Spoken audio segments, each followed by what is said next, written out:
찬송가 370장으로 찬송하겠습니다. 370장 찬송입니다.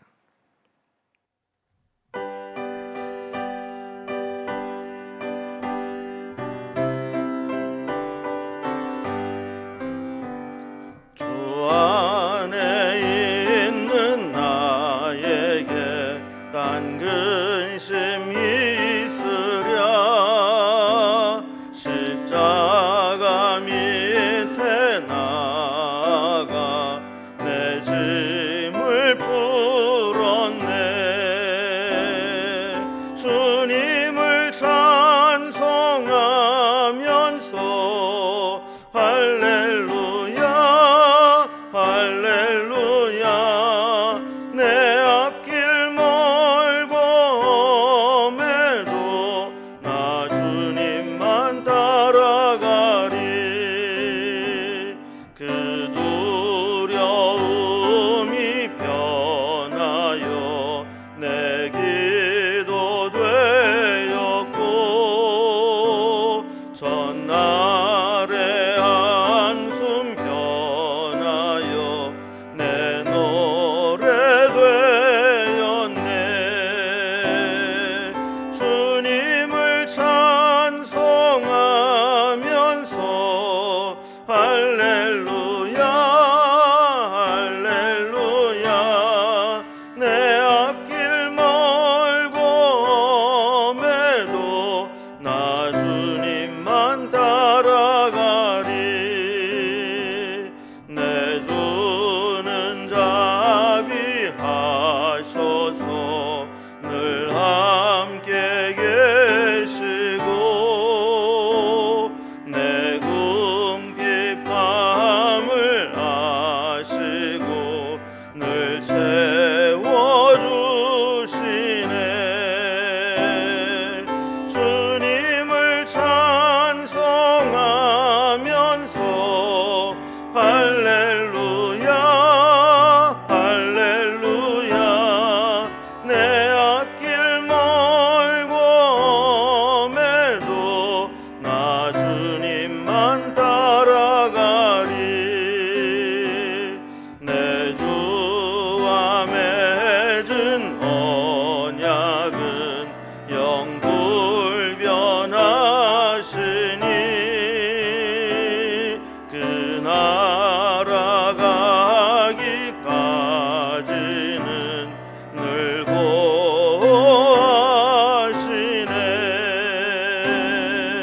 주님을 찬송하면서 할렐루야 할렐루야. 내 앞길 멀고 험해도 나 주님만 따라가리.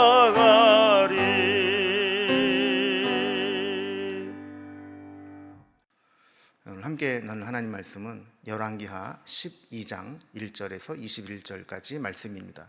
열왕기하 12장 1절에서 21절까지 말씀을 제가 봉독하겠습니다. 예후의 제7년에 요아스가 왕이 되어 예루살렘에서 40년간 통치하니라. 그의 어머니의 이름은 시베아라 브엘세바 사람이더라. 요아스는 제사장 여호야다가 그를 교훈하는 모든 날 동안에는 여호와 보시기에 정직히 행하였으되, 다만 산당들을 제거하지 아니하였으므로 백성이 여전히 산당에서 제사하며 분향하였더라. 요아스가 제사장들에게 이르되, 여호와의 성전에 거룩하게 하여 드리는 모든 은, 곧 사람이 통용하는 은이나 각 사람의 몸값으로 드리는 은이나 자원하여 여호와의 성전에 드리는 모든 은을 제사장들이 각각 아는 자에게서 받아들여 성전의 어느 곳에든지 파손된 것을 보거든 그것을 수리하라 하였으나, 요아스 왕 제23년에 이르도록 제사장들이 성전에 파손한 데를 수리하지 아니하였는지라. 요아스 왕이 대제사장 여호야다와 제사장들을 불러 이르되, 너희가 어찌하여 성전에 파손된 데를 수리하지 아니하였느냐? 이제부터는 너희가 아는 사람에게서 은을 받지 말고 그들이 성전에 파손한 데를 위하여 드리게 하라.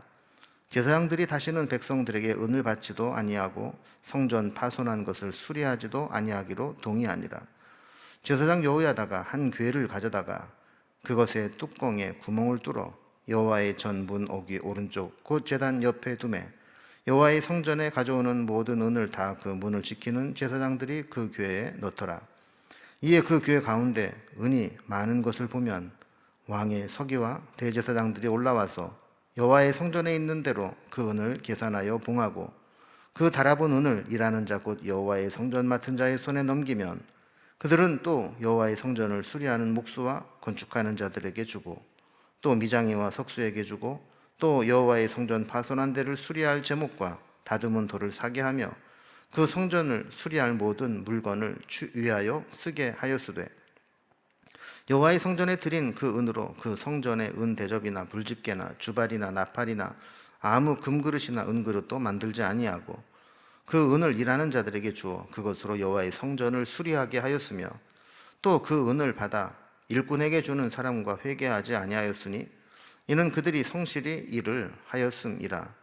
속건제의 은과 속죄제의 은을 여호와의 성전에 드리지 아니하고 제사장에게 돌렸더라. 그때에 아람 왕 하사엘이 돌아와서 가드를 쳐서 점령하고 예루살렘을 향하여 올라오고자 하므로 유다의 왕 요아스가 그의 조상들 유다 왕 여호사밧과 여호람과 아하시아가 구별하여 드린 모든 성물과 자기가 구별하여 드린 성물과 여호와의 성전 굿간과 왕궁에 있는 금을 다 가져다가 아람 왕 하사엘에게 보냈더니 하사엘이 예루살렘에서 떠나갔더라.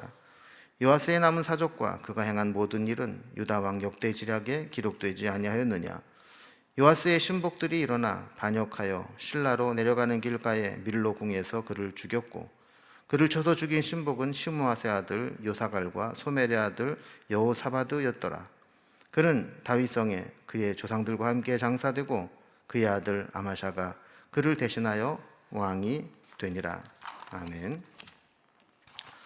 우리는 지난 시간에 이세벨의 딸로 유다에 시집을 왔다가 이 다윗의 후손들 왕손들을 다 죽이고 남왕국에서 스스로 왕이 된 이 아달랴라고 하는 사람 때문에 자칫 잘못하면 이 다윗 왕조가 끊어질 위기를 만나게 된 것을 살펴보았습니다.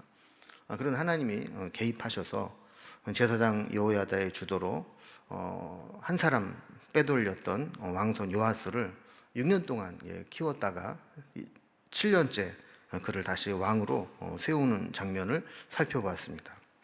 그리고 그와 함께 성전을 보수하고 바알 신당과 제단과 우상을 깨트리는 등 종교 개혁을 감행했습니다.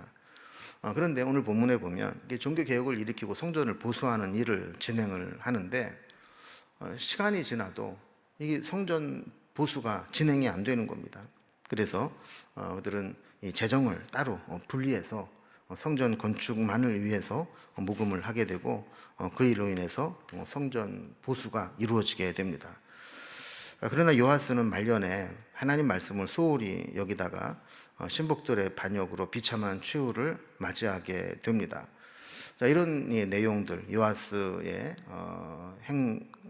왕적들이 오늘 이제 기록이 되어 있는데 단락별로 좀 구분을 해보면 먼저 1절에서 16절까지는 요아스가 왕으로 등극을 하고 또 그를 도왔던 제사장 여호야다의 주도로 성전을 보수하는 그런 장면이 나오게 됩니다.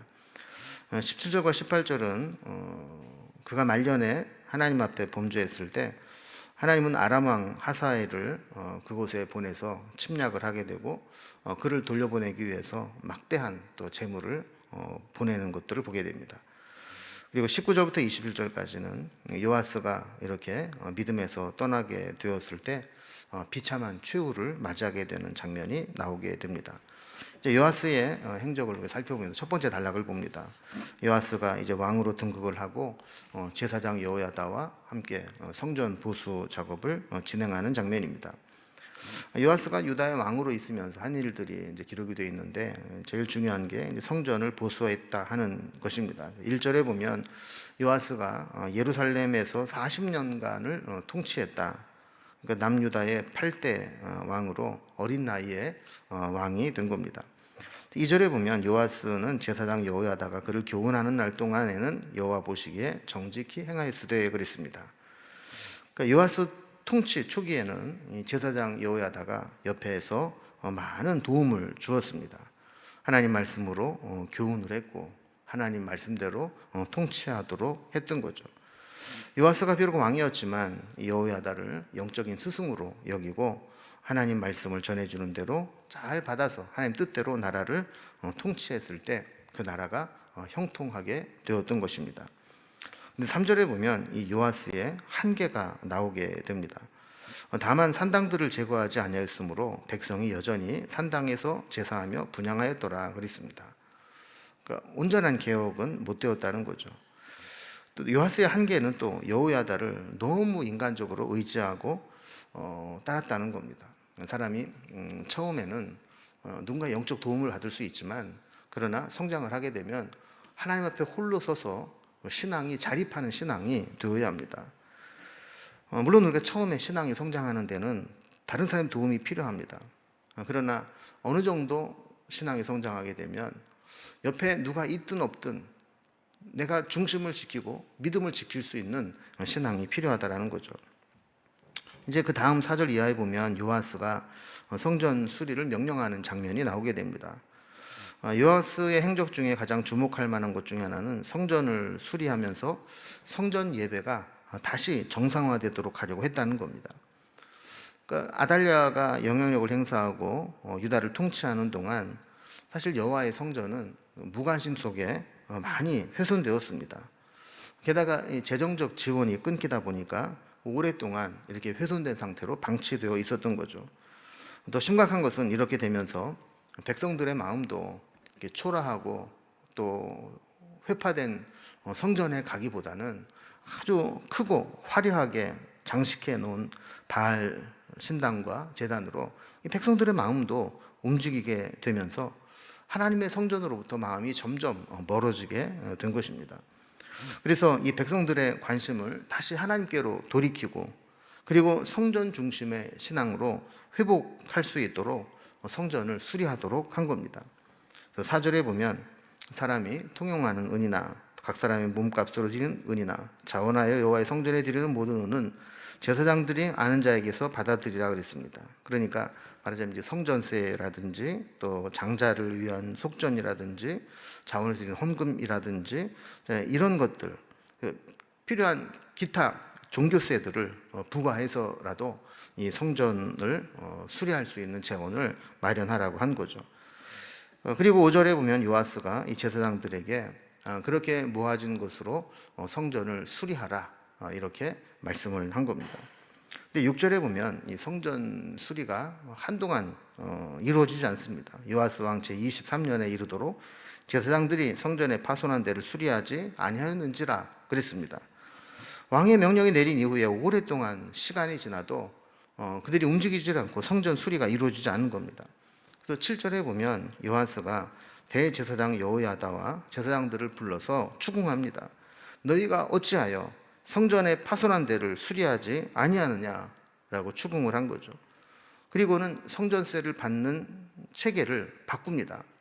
예전에는 제사장들이 자기 관할 구역에서 아는 자들에게 이런 종교세 같은 것들을 또 헌금을 받아서 그 재원을 마련하게 했는데 이제는 제사장이 그런 수금하고 모금하는 일에 직접 관여하지 않고 성전을 수리하는 특별위원회 같은 것을 만들어서 거기에 따로 성전 수리를 위한 헌금을 하게 만든 겁니다. 그래서 7절 하반절에 보면 이제부터 너희가 아는 사람에게 은을 받지 말고 그들이 성전에 파손한 데를 위하여 드리게 하라 그랬습니다. 이게 이제 제가 설명드린 바로 그런 내용입니다. 그래서 이제 제사장들이 따로 모금하는 게 아니라 특별위원회에서 우리로 말하면 특별 재정을 편성을 하게 된 거죠. 그리고 8절에 보면 제사장들이 다시는 백성에게 은을 받지도 아니하고 성전 파손한 것을 수리하지도 아니하기로 동의하니라 그랬습니다. 원래 제사장의 임무는 이렇게 뭐 돈을 수금하고 모집하고 공사를 하고 이런 게 아닙니다. 제사장 본연의 임무는 말씀을 연구하고 가르치고 또 하나님 앞에 제사를 드리는 업무를 감당하는 것이죠. 이렇게 해서 제사장은 원래 본인의 임무를 감당하게 되었고 이 요아스의 개혁은 성공적으로 진행이 되었습니다. 자, 9절 이하는 이제 성전 보수 공사가 어떻게 진행되는가를 설명을 하는데, 9절에 보면 제사장 여호야다가 한 궤를 가져다가 그것에 뚜껑에 구멍을 뚫어 여호와의 전문 어귀 오른쪽 제단 옆에 두매 여호와의 성전에 가져오는 모든 은을 다 문을 지키는 제사장들이 그 궤에 넣었더라 그랬습니다. 아까 말씀드린 처음에는 제사장들이 아는 사람들에게 종교세의 명목으로 성전 수리를 위한 성전세를 모았는데, 이제는 그렇게 하는 게 아니라 직접 성전에 나와서 성전에 있는 그 헌금궤에 직접 헌금을 드리도록 한 겁니다. 그래서 10절 이하에 보면 이렇게 백성들이 성전을 수리하도록 헌금한 것들에 이 은이 차면 왕의 서기와 대제사장이 올라와서 그 은을 계산하고 봉해놓고 11절 말씀처럼 그 성전 맡은 자의 손에 넘기면 그들은 그것을 성전 수리하는 자들에게 주어서 목수와 건축하는 자들, 그리고 또 12절 말씀과 같이 미장이 석수들에게 주고, 또 성전 수리하는 데 필요한 재료들, 제목과 다듬은 돌들을 사게 하고 성전 수리에 필요한 그런 물품들을 구입하는 데 쓰게 했습니다. 그러면서 한 가지 이 재정 지출의 중요한 원칙을 제시합니다. 13절 14절에 보면 여호와의 성전에 드린 그 은으로 그 성전의 은 대접이나 불집게나 주발이나 나팔이나 아무 금그릇이나 은그릇도 만들지 아니하고 그 은을 일하는 자들에게 주어 그것으로 여호와의 성전을 수리하게 하였으며 그랬습니다. 이 말은 성전 수리가 다 끝날 때까지는 그 용도가 아무리 필요한 것이라 할지라도 다른 곳에 전용해서 쓰지 말라는 겁니다. 성전을 수리하고 제사를 이렇게 드리다 보면 여기저기 돈 들어갈 때가 많습니다. 특별히 성전에서도 집기류와 기구들을 구비해야 됩니다. 그렇다고 해서 거기에 성전 수리에 필요한 비용들을 막 쓰다 보면 잘못하면 성전 수리비가 부족해서 필요한 성전을 수리하지 못하거나 부실하게 할 수 있습니다. 그래서 이 성전 수리가 완전히 끝날 때까지는 다른 곳에 지출하지 않고 오직 성전 수리에만 집중하도록 한 것이죠. 15절에 보면 은혜스러운 내용이 한 가지 나옵니다.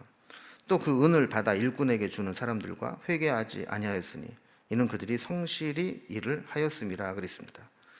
이 말은 공사 감독자가 일꾼들이 사용한 재정에 대해서 일체 회개하거나 또 재정 감사를 하지 않았다는 겁니다. 그 이유는 공사를 맡은 자들이 워낙 성실하게 투명하게 일을 잘 처리했기 때문이라는 거죠. 그리고 또 한 가지 원칙을 정해줍니다. 16절에 보면 속건제의 은과 속죄제의 은은 여호와의 성전에 드리지 아니하고 제사장에게 돌렸더라 그랬습니다. 이 말은 이제 성전 수리가 중요한 일이긴 하지만 너무 거기에 집중을 하다 보면 제사장들에게 마땅히 줘야 될 생활비를 주지 못해서 제사장들의 삶이 궁핍하게 해서는 안 된다는 겁니다. 속건제로 드리는 것과 속죄제로 드리는 헌물은 제사장에게 주어서 그 제사장들의 생계에 어려움을 당하지 않도록 해주라는 겁니다. 이제 두 번째 단락은 이렇게 초창기 때는 종교개혁을 일으키고 성전을 보수했지만 시간이 가면 갈수록 그의 초심을 잃어버린 것을 보게 됩니다. 그래서 그 결과 아람 왕 하사엘의 침입을 받게 됩니다. 17절 말씀을 보면 그때 아람 왕 하사엘이 올라와서 가드를 쳐서 점령하고 예루살렘을 향하여 올라오고자 함으로 그랬습니다. 열왕기서에는 자세한 기록이 없지만 성전 수리를 하고 또 믿음으로 살던 유다에 왜 갑자기 아람 왕 하사엘이 쳐들어왔느냐, 열왕기하의 말씀만 보면 우리가 이해하기가 어렵습니다. 그러나 역대하 24장을 보면 이것은 요아스의 타락과 죄악에 대한 하나님의 징계였습니다. 제사장 여호야다가 죽은 것은 요아스에게 큰 위기가 되었습니다. 요아스의 뒤에서 이게 자문 역할을 해주고 종교적으로 뒷받침을 해주었던 요아스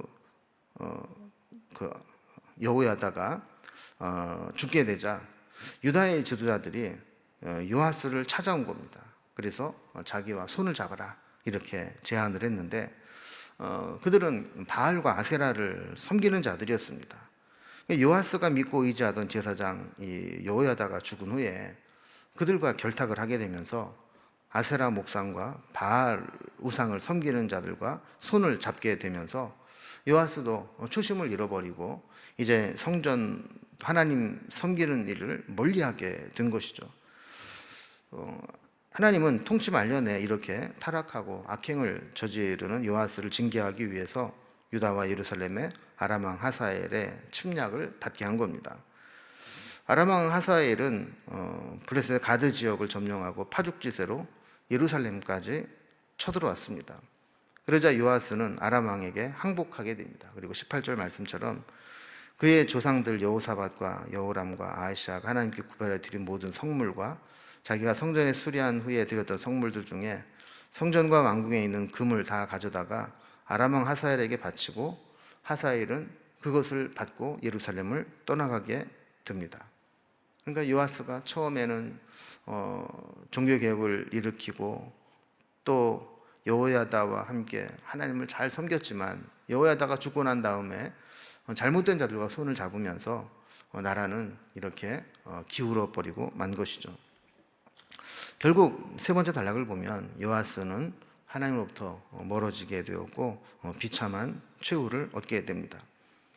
이 아람 왕 하사엘의 침략을 받고 난 다음에도 끝내 회개하지 않고 하나님께 돌아오지 않은 요아스는 아람의 침공으로부터는 위기를 모면했지만 20절에 보면 자기 신복들의 반역으로 인해서 그만 살해당해 죽고 맙니다.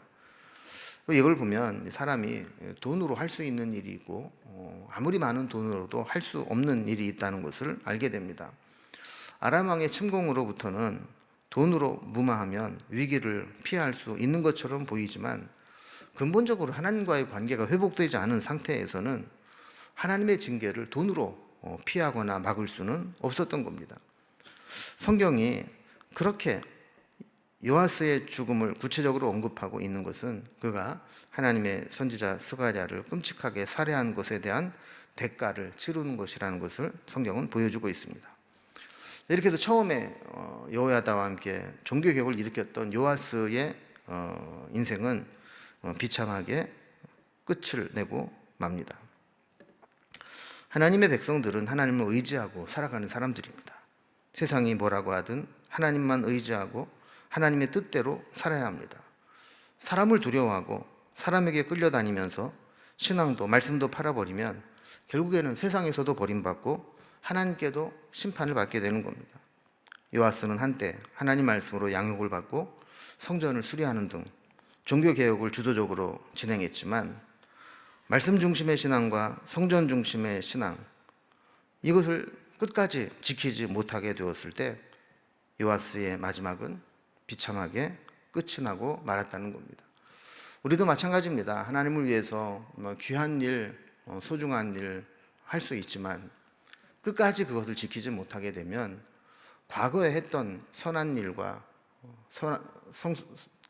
거룩한 일들이 우리의 잘못을 피하게 할 수 없다라는 겁니다. 그래서 우리도 하나님의 은혜를 생각하고 끝까지 하나님 말씀대로 순종하며 마지막을 영광스럽게 마칠 수 있도록 우리의 인생을 돌아봐야 할 것입니다. 기도하겠습니다. 하나님 아버지, 요아스는 자기 형제들 다 죽을 때 하나님의 은혜로 기적같이 살아나서 왕위를 회복하고 하나님의 뜻대로 살았던 왕입니다. 초창기에는 그렇게 살았지만 마지막에 여호야다가 죽고 난 이후에 악한 자들과 결탁하여 그 믿음을 끝까지 지키지 못하고 결국 하나님께 심판을 받는 모습을 보게 됩니다. 우리도 과거에 한때 하나님 앞에 영광스럽게 쓰임 받았지만 그것이 내 인생을 보장해 줄 수 없다는 것을 다시 한번 기억하게 하시고 주님 앞에 서는 날까지 끝까지 하나님을 기쁘시게 하는 삶으로 영광을 돌릴 수 있도록 인도해 주시옵소서. 오늘 하루하루가 영적인 긴장 속에서 악한 영들에게 미혹되지 아니하고 끝까지 하나님을 기쁘시게 하는 삶으로 맞춰질 수 있도록 인도하여 주옵소서. 오늘도 그렇게 살아갈 수 있기를 원하며 예수님의 이름으로 기도드리옵나이다. 아멘. 각자의 기도 제목들로 자유롭게 기도하시겠습니다.